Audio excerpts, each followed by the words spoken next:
एक कदम ईश्वर की ओर।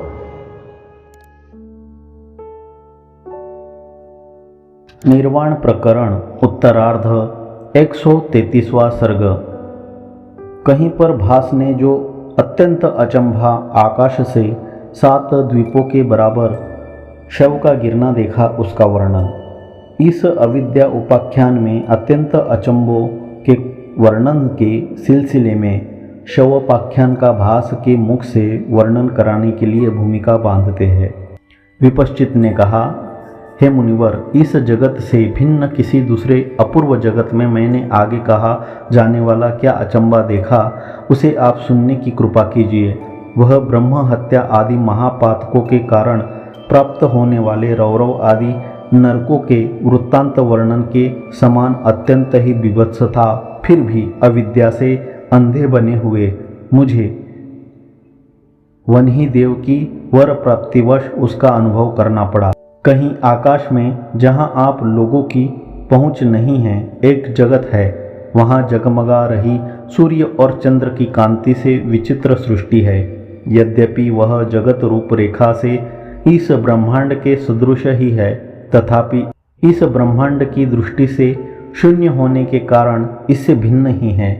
जैसे कि स्वप्न में दृष्टिगोचर हुआ नगर यद्यपि रूपरेखा से जागृत अवस्था में दृष्ट नगर के समान ही रहता है, तथापि जागृत की दृष्टि से शून्य होने के कारण चित्त में जागृत दृष्ट नगर से भिन्न ही प्रतीत होता है।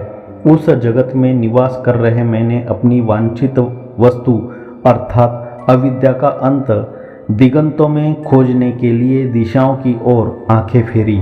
दिशाओं में कौतुक देखने के लिए जो ही मैं प्रवृत्त हुआ, त्यों ही मैंने पृथ्वी पर भंवरों के झुंड की नाई काली काली पहाड़ सी बड़ी छाया घूमती देखी।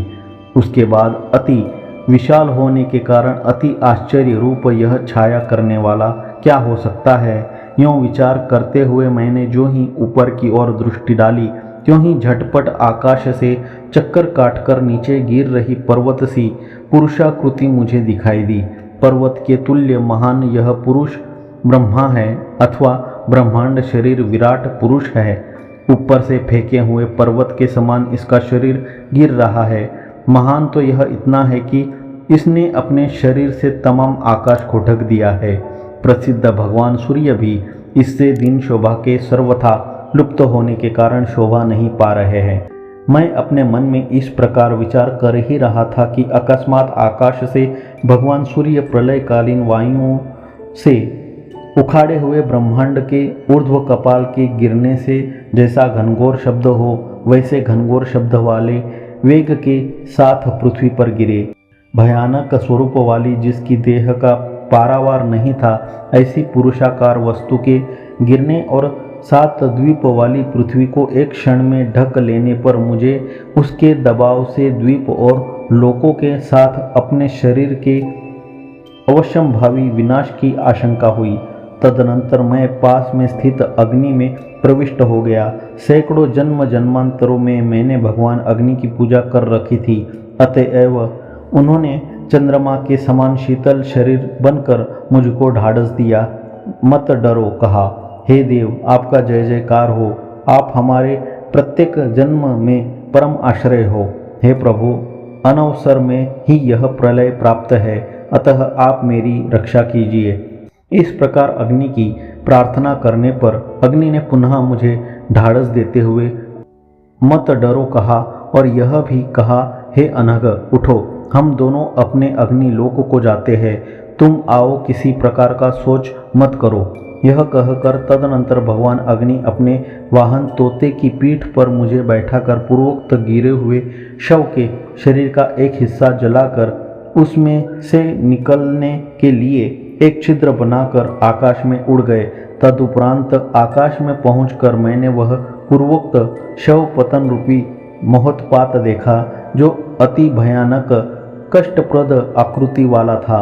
उक्त महाशव जब पृथ्वी पर गिरा, तब सारी पृथ्वी सागर, पर्वत, वन, नगर और जंगलों के साथ कांप उठी। उससे बह रही नदियों का प्रवाह रुक गया, अतएव उसने गिरी नदियों के दोनों तटों पर मार्गांतर में जल बहने के कारण 2 जलप्रपात बना डाले। वेग से गिर रही जल राशियों ने भीषण गर्त बना डाले, जो मनुष्य विरचित बावड़ी, कुएं और तालाबों से विलक्षण थे। उसके गिरने पर भूमि में चित्कार हुआ। उत्तर दिशा, पूर्व दिशा, दक्षिण दिशा और पश्चिम दिशाओं में हाहाकार मचा। आकाश में तुमुल ध्वनि हुई।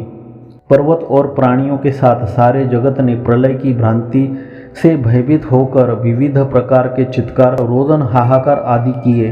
गिरे हुए शव के धारण करने में पृथ्वी से कोलाहलपूर्ण ध्वनि निकली। उसके कोलाहल पूर्ण वेग के आटोप से समस्त दिगंतों का कोलाहल दब गया।